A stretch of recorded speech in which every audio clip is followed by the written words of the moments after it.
Vous qui êtes peut-être dans cette région touchée par les flammes et qui avez vu votre quotidien basculer en quelques secondes, vos vacances par exemple. Isabelle nous a appelé. Bonjour Isabelle. Oui, bonjour Elliot. Bonjour à tout le Merci monde. chère Isabelle. Alors vous étiez au camping du Grand Croc. C'est Oui. à quel niveau ce camping ? Alors, c'est le camping qui se situe sur l'Èche-Cap-Ferré, qui est carrément en bout de parcours, là-bas au niveau de la forêt, et qui est proche de la mer, le plus proche de la mer. Donc, c'est le camping du Grand Croc, le camping de gendarmerie. Le camping de gendarmerie. Et vous avez été dans la nuit, vous avez dû évacuer ce camping. Racontez-nous votre évacuation. Oui, donc nous étions tous à la plage. Et on a vu au loin comme une grosse fumée noire. On a pensé que c'était les restes de l'incendie de Mérignac. Et en se rapprochant, on avait pas mal de cendres qui tombaient. Bon, et en camping, ils nous ont dit que ça prenait aux porches. Bon, on était quand même un peu inquiets, malgré qu'on avait confiance évidemment en nos forces de l'ordre et aux pompiers. Et très vite, 22h30, on sentait un petit peu. On a été réveillés pour faire très court. À 1h30 du matin, où on nous a demandé d'évacuer au plus vite en prenant le strict minimum, le strict nécessaire. Et ça a été un peu anxiogène. On n'y pensait vraiment pas. On pensait vraiment pas que on était assez confiants. On s'est dit bon, avec les moyens qu'on a, on a eu pas mal d'incendies ces dernières années en France. Ça n'a jamais pris une ampleur comme ça. Donc nous, on était quand même assez relativement sereins. Donc on a évacué dans le calme, bien sûr, tout s'est fait dans le calme. Il n'y a pas eu au niveau du camping et de tout le staff, ça a été beaucoup de sang-froid. Et on est toujours inquiets. Moi, j'ai ma fille qui faisait sa saison aussi, donc eux, ils devaient partir en dernier pour pouvoir rapatrier tout le monde et faire attention que tout le monde soit bien évacué. Donc on est parti. Beaucoup sont partis sur Marche Prime. Nous, on et là, vous êtes où aujourd'hui, Isabelle ? Alors nous, on est en Dordogne. On a récupéré nos amis qu'on retrouve depuis un petit peu façon style petit mouchoir depuis une quinzaine d'années. Ça fait 15 ans qu'on se retrouve à cette période-là. Donc on est tous dans l'attente parce qu'on ne sait pas. Alors vraiment, comparé à tout ce que vivent d'autres personnes, nous on s'estime heureux. C'est pas notre résidence principale. Donc c'était simplement nos vacances. Ça n'a rien à voir avec ce que le drame que vivent certaines personnes. Donc là, on est en Dordogne, on a tous rapatrié, on a récupéré aussi des amis et de la famille de Mérignac qui ont été, eux, évacués pour des raisons de fumée. Donc aujourd'hui, on est dans l'attente, on guette, on a un groupe WhatsApp, on guette les informations puisqu'on ne sait pas si nos effets ont brûlé ou pas. Mais ça, c'est vraiment secondaire. Là, vous n'avez aucune information Non, on sait juste que les pompiers se sont battus, parce qu'on a eu des vidéos, se sont battus toute la nuit pour sauver le camping. Apparemment, les bâtiments en dur auraient été sauvés. Donc ça, on sait que quelques caravanes, tentes ou mobil-hommes qui sont plus sujets, vous savez, à être inflammables, auraient brûlé. Mais on a laissé des voitures, après. Je suis en train de regarder sur Internet en même temps. Je ne connaissais pas le camping des Gros Crocs. Déjà, il est magnifique, votre camping. Il est en pleine forêt. C'est somptueux. Ah non, mais c'est incroyable. Et effectivement, il y avait. Là, c'est un article de Sud-Ouest publié, que je dise pas de bêtises pour pas inquiéter ou quoi, mais publié ces dernières heures. Et effectivement, c'était un endroit qui était en danger face aux flammes. Je vois une vidéo avec l'incendie qui est vraiment au cœur du camping, quoi. Oui. C'était une vidéo du 24 juillet, c'était une vidéo d'il y a 3 jours. Et vous n'avez aucune information pour l'instant, mais c'est vrai que j'imagine que ce n'est pas la priorité. Vous ne savez pas. On regarde, bien sûr, pas la priorité du tout, parce que on préfère que les pompiers combattent. Mais alors vous avez dit que c'est un camping de la gendarmerie, ça veut dire quoi ? C'est vraiment que les gendarmes ou les familles de gendarmes ? Non, voilà, exactement, la fondation de la maison de la gendarmerie. C'est formidable. La famille de. Oui, c'est très bien. C'est nos petites coins de paradis. Donc, le fait d'être ensemble, vous savez, ça a été aussi important pour traverser, ces informations dans l'attente. Donc, comme on vit tous la même chose. J'ai ma fille d'ailleurs qui a été rapatriée, qui a essayé de voir des amis. Elle a quel âge votre fille ? Elle a 22 ans. 22 ans. Et elle travaille dans ce camping pour l'été. Ça fait 3 ans. 3 saisons. On l'a amenée toute petite. Moi, je voulais qu'elle connaisse génial. Cette ambiance camping. Et, elle est tombée amoureuse de cette ambiance. Ouais.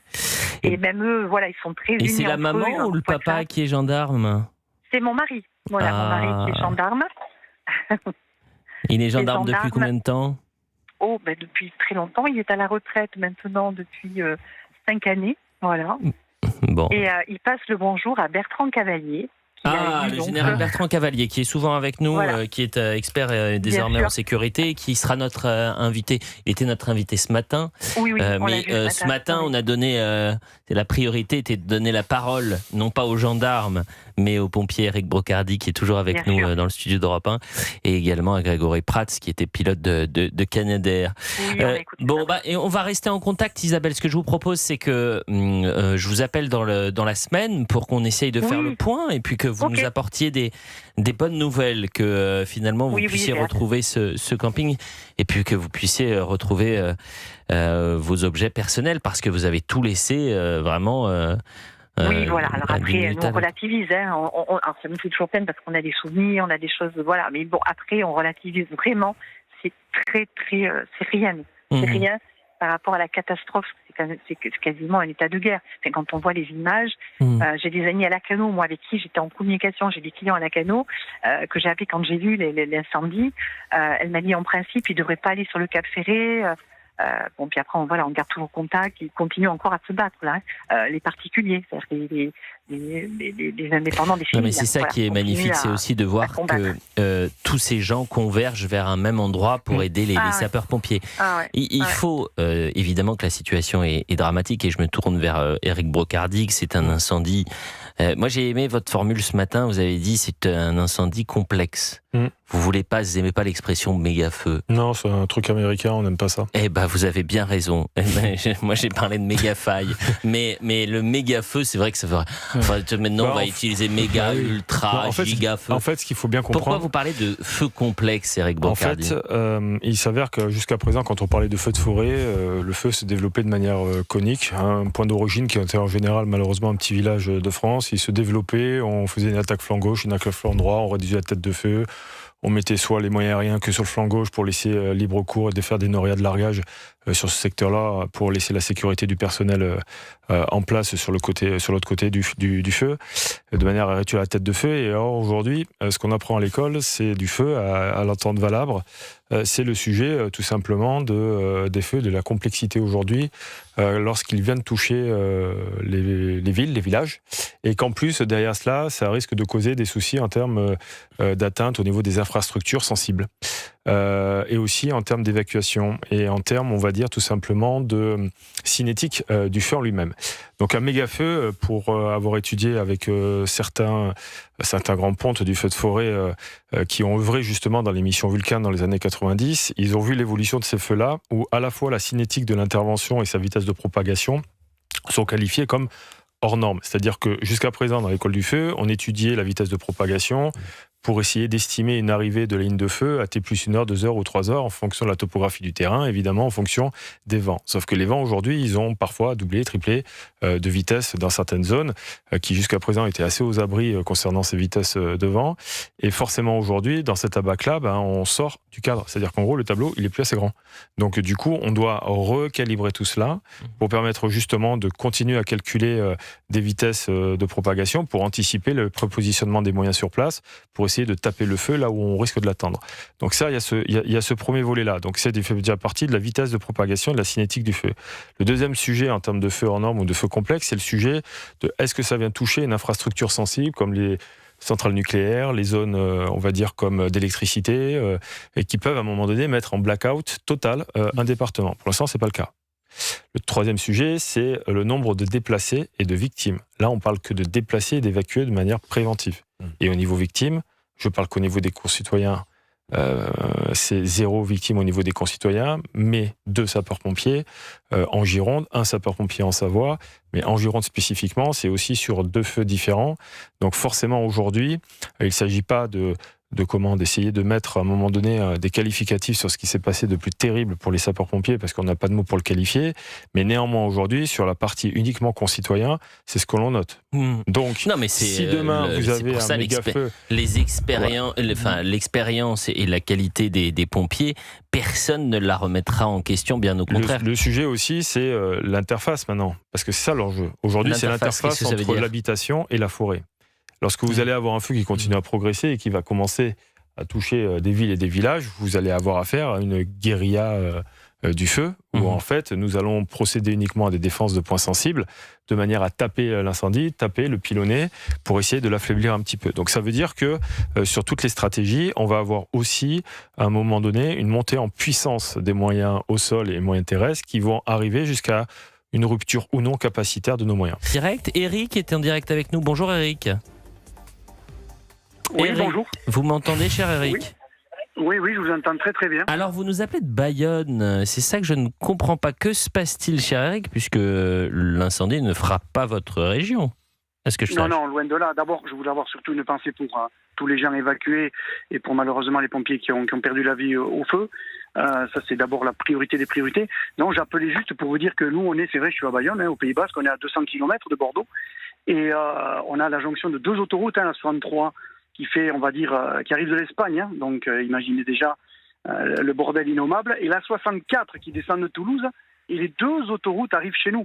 Et en fait, ils ont dévié les gens qui arrivent de Toulouse, envoyés vers l'Espagne, pour les faire re-rentrer, je suppose, pour les faire passer ensuite par la 65. Alors là, je dirais, sans être impoli, c'est un bordel. Ça, non, j'ai jamais vu ça. Je pense que d'avion, ça doit être impressionnant à voir. Je pense.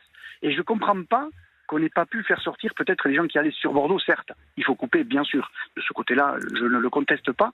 Mais on peut sortir avant, on peut sortir à Castet, on peut sortir vers, il me semble, Belin-Belier, pour ensuite attraper, comme je dirais, la vieille route de Bordeaux.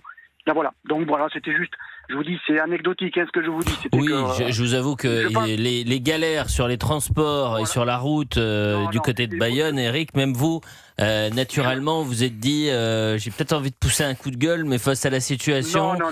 Je crois que le plus important, c'est peut-être de rendre hommage à nos pompiers. Oui. Eric, peut-être que vous avez une question, en revanche.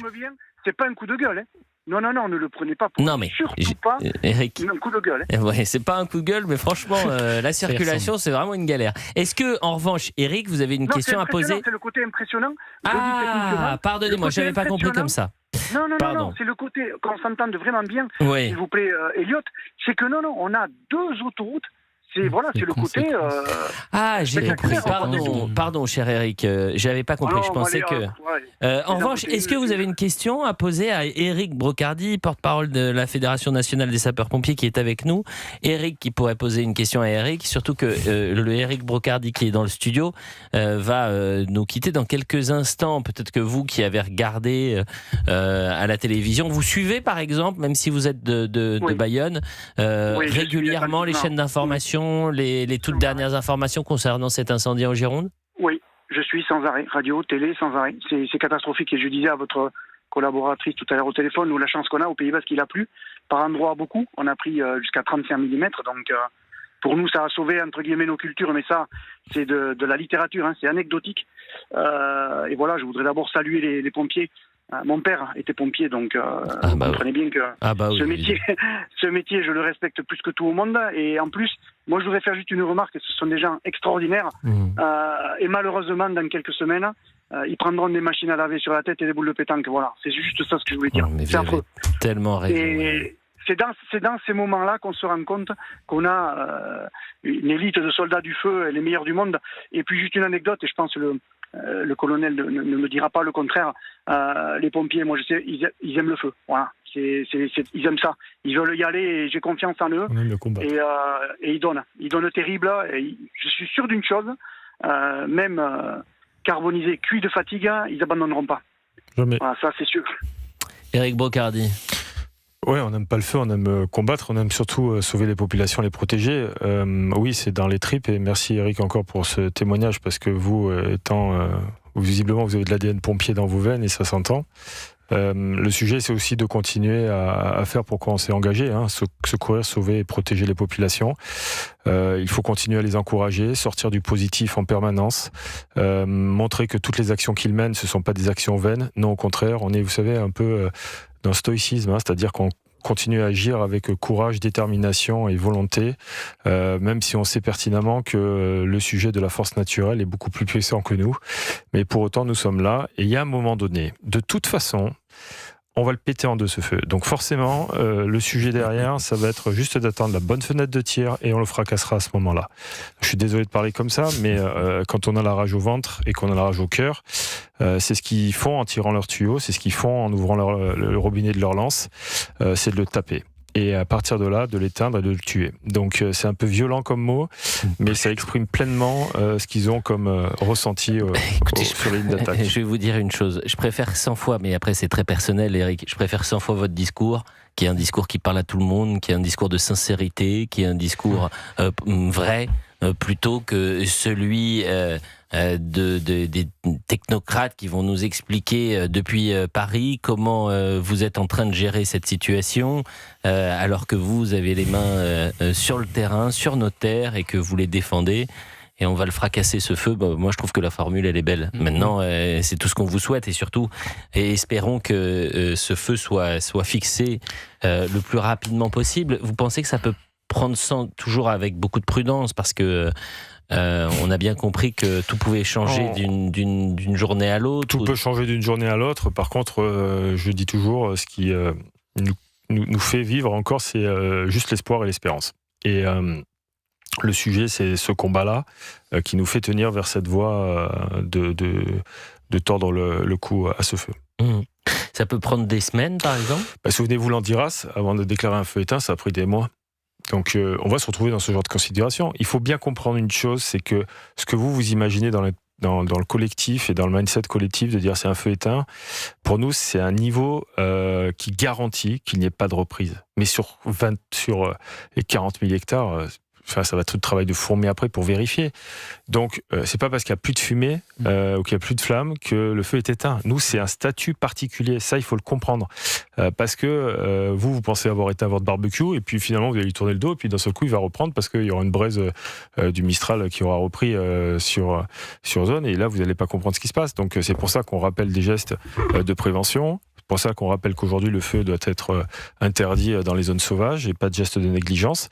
Et aujourd'hui, c'est un sujet, on va dire, propre aux sapeurs-pompiers de déclarer le feu, dans quel état il doit être en fonction des avancées de notre chantier, de notre stratégie. Éric Brocardi, porte-parole des sapeurs de la Fédération nationale des sapeurs-pompiers, était avec nous. Un grand merci d'être venu nous voir. Merci à tous. Éric disait lieutenant, mais vous êtes lieutenant-colonel, si je ne dis pas de bêtises. Oui, c'est pas grave. Lieutenant-colonel Éric Brocardi était avec nous. Comme je dis toujours, mes parents, ils ont mis 9 pas pour trouver un prénom. Je m'appelle quand même Éric, mais c'est vrai que... Et vous arrivez à trouver le sourire et vous avez cet humour, mais c'est pour ça que les auditeurs d'Europe, les téléspectateurs de CNews sont très touchés à chaque fois que vous venez nous voir, parce qu'il y a ce discours de sincérité et puis cette proximité avec les gens. Nicolas nous appelle de Bretagne, c'est un ancien pompier qui nous appelle. Bonjour Nicolas. Oui, bonjour. Comment allez-vous, cher Nicolas ? Ma foi, il fait chaud chez nous, mais il fait chaud bien. En Bretagne. En Bretagne, il fait bon, voilà. On est à 30 degrés. On compatit je compatis avec mes anciens collègues là qui sont en train de se prendre encore une canicule sur le coin du nez. Donc, mais ça va. Nous, on supporte encore bien la chaleur. Et vous êtes ancien pompier, vous avez une quarantaine d'années, si je ne m'abuse. C'est ça, exactement. Ça veut dire que vous avez quitté la caserne, vous avez quitté pour des raisons personnelles, vous avez changé complètement d'activité ? Voilà, pour des raisons personnelles. Moi, j'étais volontaire. C'était pas en tant que professionnel. J'étais volontaire dans une caserne à côté de Rennes. Et j'ai dû arrêter pour raisons professionnelles et raisons personnelles aussi. Bon, j'imagine que vous n'avez pas envie de rentrer dans le détail de ces raisons et je ne vais pas avoir cette volonté de vous poser ces questions-là. En revanche, Nicolas, quand vous voyez vos frères d'armes et ces soldats qui sont sur le terrain, quel regard vous portez ? C'est intéressant d'ailleurs d'avoir le témoignage d'un pompier volontaire, donc un pompier qui n'est pas un pompier dit professionnel. Même si ma carrière, on va dire la carrière de volontaire s'est arrêtée, ça démange encore d'aller les aider quand même. Hein. J'irais bien remettre l'uniforme et les bottes pour aller les aider, mais bon, ça malheureusement c'est pas dans la possibilité des choses malheureusement. Mais c'est vrai que ça donne envie d'aller donner un coup de main là-bas parce que je sais que voilà, moi j'ai vécu la canicule de 2003. J'étais encore jeune pompier, mais voilà, on avait été sur beaucoup de fronts en même temps en 2003 parce que ça a été une des premières canicules, en tout cas que je me rappelle, qui était relativement virulente, où on a eu pas mal de feux de champ. Là, on avait eu la forêt de Brocéliande, la forêt de Molac qui avait brûlé aussi du côté du Morbihan. Donc on avait aussi passé quelques temps, même si la chaleur pour moi n'était pas aussi accablante que ce qu'on a aujourd'hui. Mais moi ma réflexion aujourd'hui, on avait eu aussi en 2003 la forêt de Rennes qui avait brûlé, on avait perdu à peu près 130 hectares. Et moi ma réflexion aujourd'hui, c'est que à cette époque-là et quelques temps après, on nous a parlé de la biodiversité et des abords de route qui devaient être laissés un petit peu pour la biodiversité, on va dire laissés en jachère pour que les insectes pollinisent et ce genre de choses-là. Sauf que là, vous voyez, aujourd'hui, je revenais de Fougères, donc sur la A84, donc entre Fougères et Rennes. Et ce qu'on s'aperçoit, c'est que les abords d'autoroute ne sont pas du tout entretenus. Et on a 1 mètre, voire 1,20 m d'herbe sèche. Qui peuvent provoquer là aussi une poudrière. C'est une poudrière pour la forêt de Rennes. Et je veux bien croire que l'écologie et la biodiversité c'est une chose, mais quand on perd une forêt, je pense que ça vaudrait le coup quand même de couper un peu toutes ces mauvaises herbes là. Parce que c'est un mégot aujourd'hui, même si comme je vous disais, on a une 30aine de degrés, donc c'est pas non plus une catastrophe, mais un mégot dans ce type de dans cette zone-là, et c'est la catastrophe.